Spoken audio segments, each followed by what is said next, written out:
Hello, this is a video about a couple of the functions in the file that's named generic macros. Why don't we make a macro, stop it, and go to our Visual Basic, and go to this macro we just made. And what happens if we go to insert a file and we go to the courses, or you can go to the website and get the file called generic macros. Okay, oops. Okay, that didn't take all that long, did it? And then you run it to install it. And then this is, suppose, just a very simple cash flow with some outflows. And why don't we make this 12015? Okay, and let's say that these are years. Okay, Shift Control 3. If you would do it here with the Shift Control R, it wouldn't work. And if we want to get them all wider, just shade them all and make one of them wider. Okay, and so now let's say we want a payback period. The IRR easily. Payback period, we basically just take the last value and add the current value, Shift Control R. So our payback period, in this case, maybe I should put 100 here. Our payback period is, let's put Shift Control 1. Our payback period is somewhere in between here. Now the objective of this this video, I'm sorry to be so delayed, is to demonstrate the match and index and making your own functions on top of the match and the match and the index. Let's say we want to find the payback period really simply. What you could do is just put match, and you could put in 0, and you can just click on the entire, whoops, you can then click on the entire line. Why didn't that work? Okay, and that says we're in period 11. 1, 2, 3, 4, 5, 6, 7, 8, 9. Whoops. It's in row 11. Let's make it like this. I'm so used to. Okay, and let's put 0 and let's Shift Control. Okay, that's in period 9. So, period, and we could test that out, but we could put an index here as well.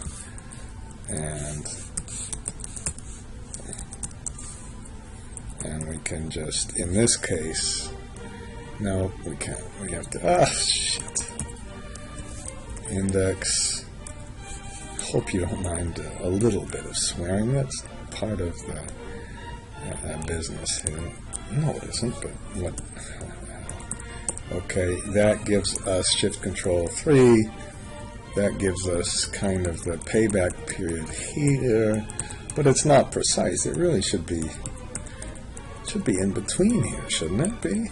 Okay, so this match and index, they're wonderful tools, but they're not perfect. The other thing we can do is, if we can make this a function, I think there is one here, but just to illustrate how to make a function, because that's really the thing here. If we let's edit the auto open. Let's edit this one. Macro one, that's where we read everything in. If we make a function show the formula, okay, functions, if there are a whole lot of functions all over this website, but the easiest one, and now it's in Excel 2013. It never used to be. It's just amazing that it wasn't. show the formula equals cell dot formula. Okay, and we just if we want to put show the formula, you see I put a whole lot of these other things in here. Uh-oh. Function shows the formula. Oh, I have to put it after the option base 1. Excuse me. Sorry about that. Let's see if that works. Okay, it gives you a formula. God, I can't believe I made a mistake on that one. Now, the match and the index are really good, but wouldn't it be much nicer to give us something in between here? Now, what I've done is made a little function called lookup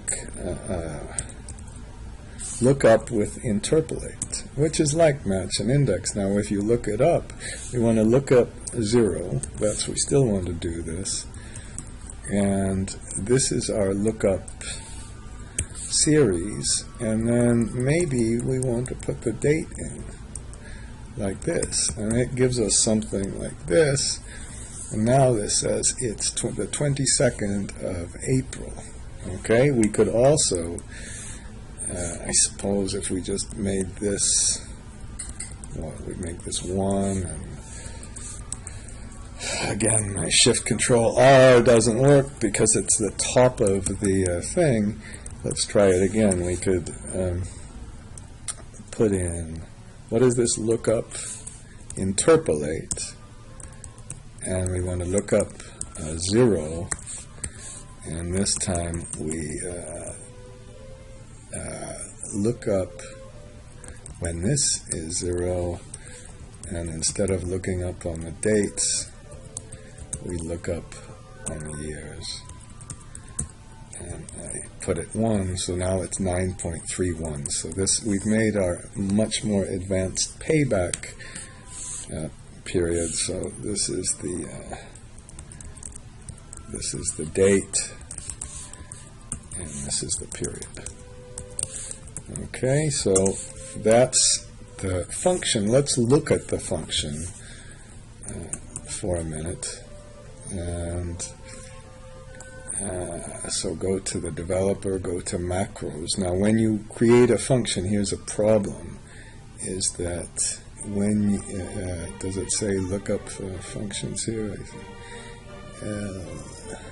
Last saved functions, I must have put them in miscellaneous functions, I hope. These are some of the functions that just show the formula. Here's a function that looks up and switches the NA to a 0 with the lookup, which is a major pain, and I'll have another video about that. And here is this, here's another one that just adjusts the match command, but here's the function we're using right now. We don't really need these things, but I left them in. We start with looking up the we just make a match function. We first look up the regular value, and then we put the once we have the match in, we use the index, and then we also use the index with a +1. So we go to the next one, we take the difference between the start and the end here.